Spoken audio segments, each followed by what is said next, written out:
Hello and welcome to my channel. I have a question today, and it is, what are enhypostasis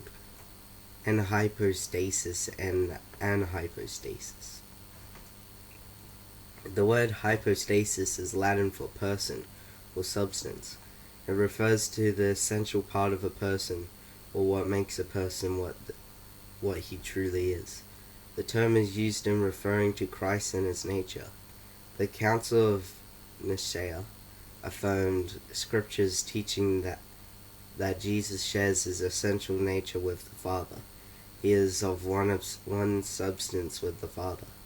However, Christ is more, in that he took on human nature as well.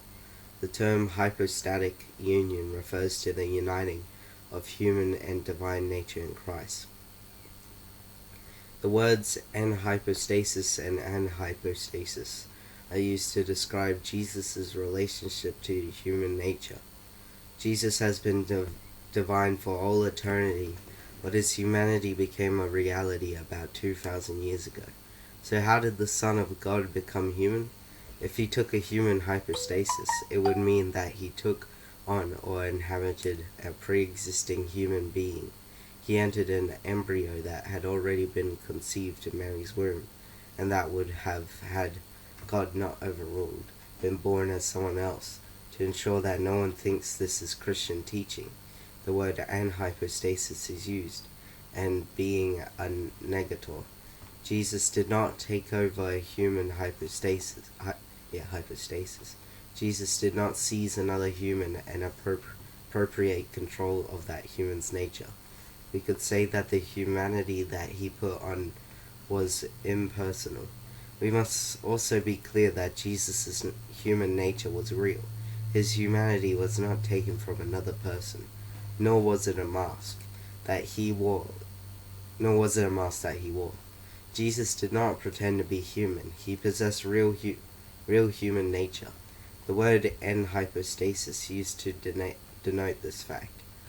En means the same as the English word in. Jesus was really in human nature and was a real human person. So by using the word enhypostasis, theologians are saying that Jesus did possess real human personhood, but that it could not stand alone as his divine nature could and did. Jesus added to his divine nature and person, and what was added was a real human nature, not a human person in the end. Jesus has two natures, but he is only one person. He is the same person that he has been for all eternity, but he has added a human nature to his pre-existing divine nature. Sometimes words seem to make the issue more complicated than it needs to be. However, technical words are sometimes necessary to make very fine but important theological points. The most important thing is to recognize that in Christ, God took on genuine human nature. Christ's genuine human nature is in addition to his genuine divine nature, and he remains one unified person, not two. Because the second person of the Trinity entered the human race, he could die for the sins of human beings, and also sympathize with our weaknesses. If the word enhypostasis and anhypostasis help us to understand and explain the incarnation to others, then they are useful. If they only complicate the issue, we can communicate the same concept this way: two natures but one person. A contrast with the Trinity may help as well. Each person of the Trinity possesses the one indivisible and divine nature.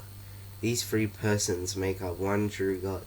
Christ is only one person, as are the Father and the Spirit.